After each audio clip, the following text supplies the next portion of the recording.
Hey guys, thanks so much for stopping by Create Her Best Life for a brand new video. I'm Kimani and today we are talking about TV shows with the best endings.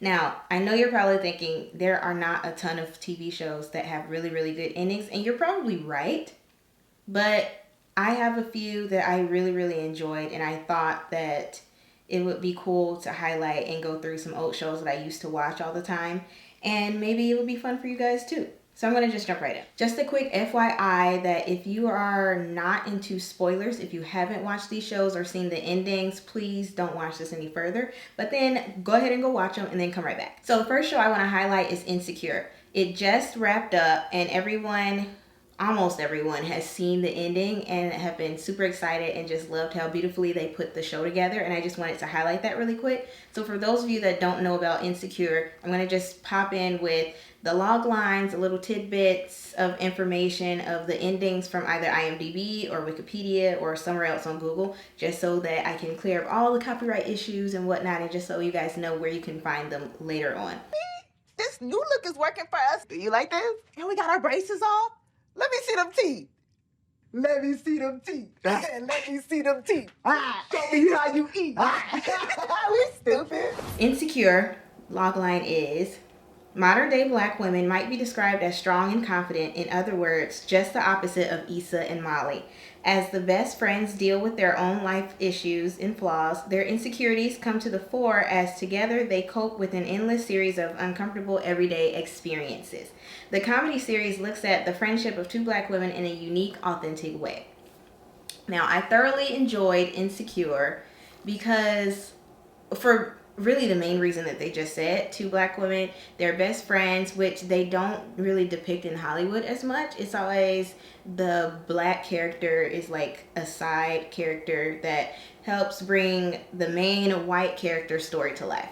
So this side character usually doesn't have a story. So that's why I really resonated with Insecure, and it was about corny black women just going through everyday life, and I really appreciate that because we don't see that all the time. So anywho, you guys know what the show is about, but the ending in particular, the final episode cleverly depicts time passing with each woman's birthday. Tiffany is not so happy in Colorado, Molly's mom has just passed away, Kelly is flourishing but missing her best friend, and Issa is building the life that she has always wanted. In the end, she and Molly are strong again. We see Molly's growth as a person who is now getting married to a guy that understands and appreciates her. Issa finally allows herself to be with Lawrence again and be a part of his son's life. She owns her own business now and is winning. Tiffany is now pregnant with baby number 2. Kelly is finally in a relationship and excited about her new pregnancy, which everyone else is excited about too. And all of the friends were there for each other throughout the entire episode. Each birthday, they were all there. No matter what, they made it work. This ending wrapped up the majority of the loose ends well and gave viewers the closure we needed for all of our main characters. And I believe that it was just beautiful the way that each character ended up.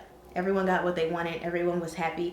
And whether the audience thought that that specific person had the life that we wanted them to have, that character got the life that they wanted. And I think that that's just how life works anyway. We do what we want, we be with who we want, and I think that they did that really beautifully.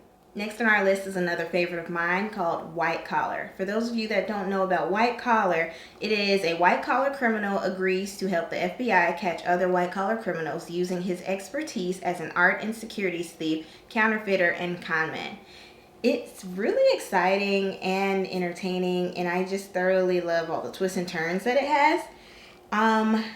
It never seemed to get stale no matter what the main character Neil was doing, and I think that it's cool that he always was like one step ahead of the FBI. Oh, yeah. I know some of these words. So in the end, which I got from Wikipedia, the Panthers' plan proceeds as planned except for two things. Mozzie intercepts a portion of the cash by opening the pneumatic tube in a tunnel, and the FBI arrests everyone at the end. Neil and Keller sneak away from Peter and meet Mozzie in a tunnel where Keller betrays their arrangement and apparently shoots Neil in a struggle. Peter arrives, kills the fleeing Keller, and finds Neil being taken away in an ambulance. At the hospital, he and Mozzie view what appears to be Neil's lifeless body. 1 year later, Peter and Elizabeth, Peter's wife, for those of you that haven't watched the show, are raising their infant son, who they name Neil, when a mysterious delivery of a bottle of fine wine inspires Peter to investigate a storage unit containing evidence that the original Neil faked his death. Peter smiles and laughs as he concludes this, and Neil Caffrey is last seen in Paris, perhaps in search of a new adventure. So basically, all the loose ends were wrapped nicely, and Neil actually planned his best con yet, but escaped the FBI and is living out his life the way that he wants to. And it was in style. So I think that it was really cool the way that they wrapped the show. It was entertaining. It was very Neil of him to pull the wool over the FBI's eyes and get the life that he wanted, life that he desires and deserves.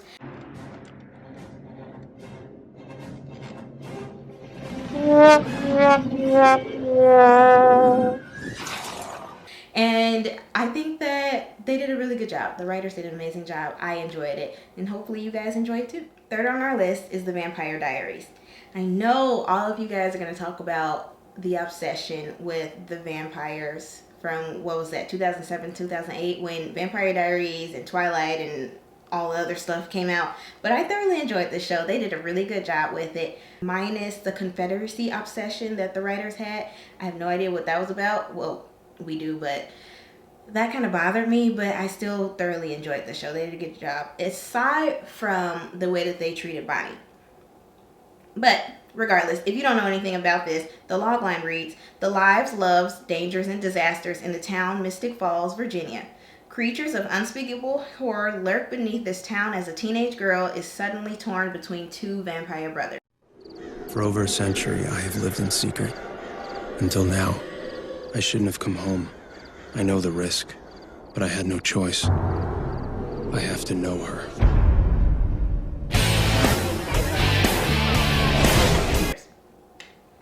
Stefan and Damon Salvatore. So I love it because what teenager didn't like vampires when the show came out, to be perfectly honest. Every now and then I still rewatch this show. I'm currently rewatching it. So I would say like once every 2 years or so, I'll start it again just because it's so much fun to watch. I will say in the ending, the Vampire Diaries ended the way that it began, with the Salvatore brothers meeting up again.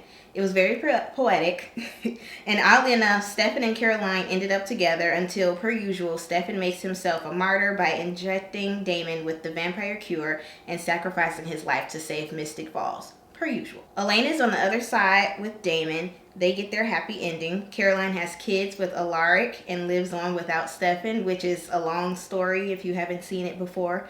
And as expected, due to frequent occurrences, Bonnie was alone and not given her hero dues, because Bonnie saved the day time and time again, and no one appreciated her the way that they should have. And they always left her alone. So I would say that the most iconic scene in this final episode was really, which really brought it together, was when Damon finally dies and greets Stefan in the afterlife with "Hello, brother."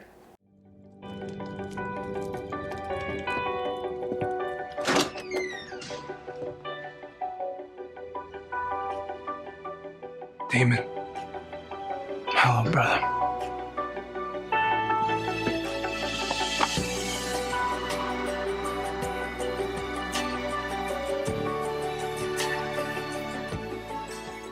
And I just thought that it was just, I don't know, all I can say is it was poetic. I loved it. It was really cute. It's kind of cheesy if you like cheesy, but I loved it.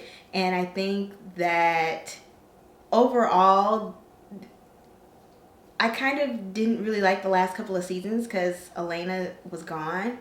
But they made it, the show was about the brothers. It wasn't about her. So I think that they wrapped that up beautifully and were able to just completely focus on the brotherhood and their family. And I thoroughly enjoyed it. And I hope you guys enjoy it too, because it was a lot of fun to watch. Next on our list is a newer show. It came out in October on Netflix and it's called Made. For those of you that don't know, the logline is, After fleeing an abusive relationship, a young mother finds a job cleaning houses as she fights to provide for her child and build them a better future. Why are you here? We don't have anywhere to sleep tonight. So you're homeless. I had a home and then we left it. Do you want to call the cops now? It's not too late. And say what? That he didn't hit me? Future. And I liked it because it was true to everyday life, considering that a lot of people are struggling. There are a lot of single parents out here struggling, and it talks about getting aid and getting jobs and getting a place to stay for your family and just keeping them safe. And it also talks about mental health and how people go back into toxic habits and toxic relationships just out of comfort and the fact that they've abused and they've got this weird Stockholm syndrome thing going on. So I think that they did a good job bringing these topics to life and to the forefront of everyone's minds. And the acting was great. I thoroughly enjoyed it. I think the ending was really great. And I'll say, after all of the drama with her ex, Alex is finally trying to get sole custody of her daughter Maddie, but her ex Sean keeps attempting to hold her back. She's fighting for sole custody so that she and Maddie can move out of town while she finishes her degree. In order to get full custody, Alex asks her estranged father to testify that he has seen Sean's abuse towards her, but being an abusive husband himself, he takes Sean's side. In the end, Sean realizes that he can't be a good father to Maddie after he yelled at her due to his alcoholism, so he gives Alex full custody. Alex asks her mother to move away with her, but her untreated mental illness and years of abuse have gotten the best of her. So Alex and Maddie drive to Missoula without her to start their new lives. It was a happy ending for them, and I believe that all of the storylines were wrapped up properly. And I think that it was just a normal ending. I didn't think that it needed to be this big grandiose finale for them. I just think that we all were rooting for Alex to get Maddie out of that toxic situation. So I highly encourage everyone to watch that show. It was really good. It's a limited series on Netflix, so if you haven't seen it, go check it out. Next, we've got more vampires. This one is The Originals, and that is a spinoff of the Vampire Diaries. And for those of you guys who don't know, its spinoff is really focused on the Michelson family, particularly Klaus and his brother Elijah. And it's set in New Orleans, which makes it really fun. It had a lot more black people in it, which I was appreciative of. And I think that they did a really good job with this show. Also touching on brotherhood. So I don't know if that was kind of like a theme that the creators of the Vampire Diaries were going for, but they really touch on that a lot with these two shows. So I'm appreciative of how much time and work they put into it, and it's really fun. So in other words, I'll give you guys the log line. A family of power-hungry 1,000-year-old vampires looks to take back the city that they built and dominate all those who have done them wrong. We may not choose our family. The first vampires. We are bound forever to those with whom we share blood. The last season. If the four Michelsons come together, it will signal darkness like we've never known.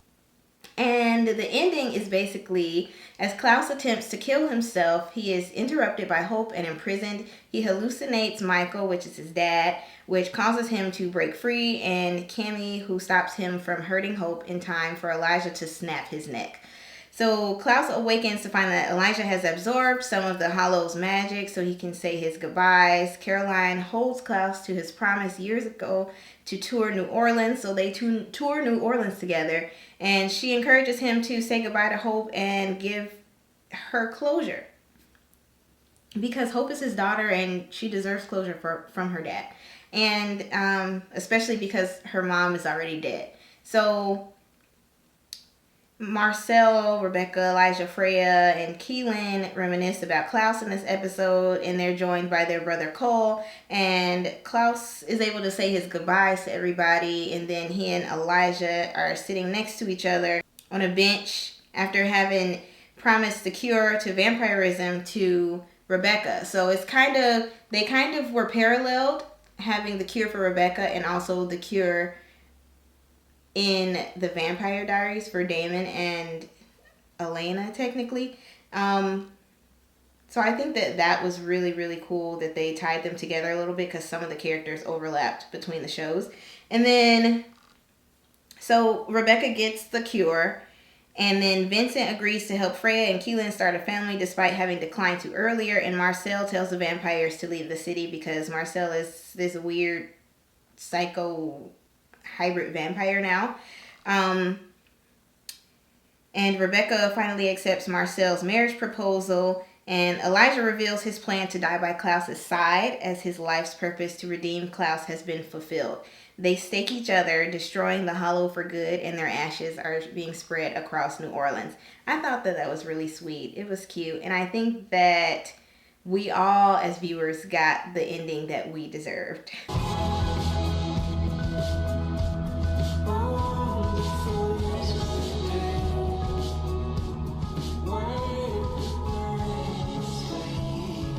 No peace. Just darkness.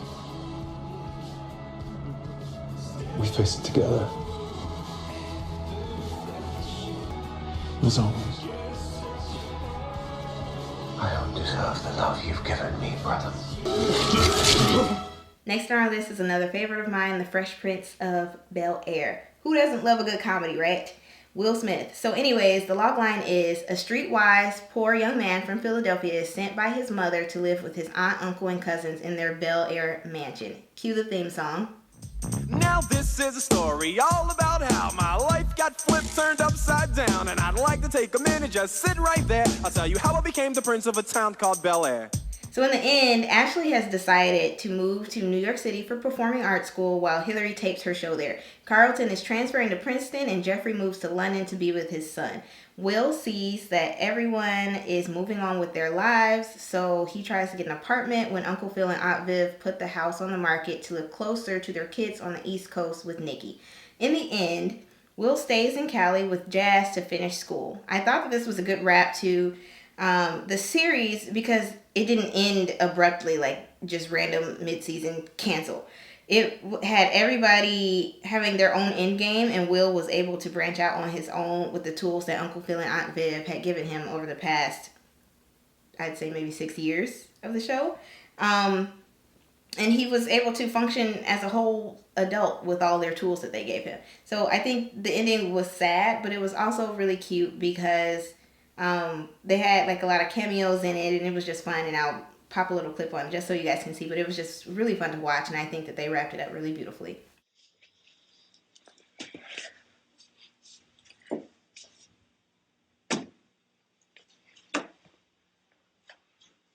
Hey, who turned out the lights? Where is everybody?